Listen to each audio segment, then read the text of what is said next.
বিসমিল্লাহির রহমানির রহিম। প্রিয় দেশবাসী, আসসালামু আলাইকুম। অত্যন্ত পরিতাপের বিষয় হলো এমন কোনো ঘটনা ঘটে যা অত্যন্ত বেদনাদায়ক।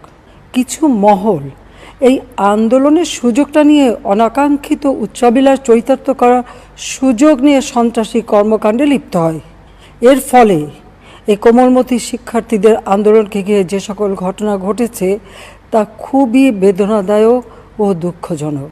অবশেষে দীর্ঘ ১.৫ বছর পর ভারতের দিল্লি থেকে প্রকাশ্যে জাতির উদ্দেশ্যে অতীতের ভুলের জন্য ক্ষমা চেয়ে নানা ষড়যন্ত্র নিয়ে এবার মুখ খুললেন সাবেক প্রধানমন্ত্রী শেখ হাসিনা।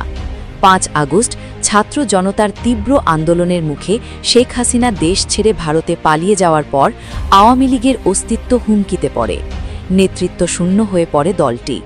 তবুও দেশের বাইরে থেকে ফোন কলে নেতাকর্মীদের এতদিন দিক নির্দেশনা দিয়ে আসছিল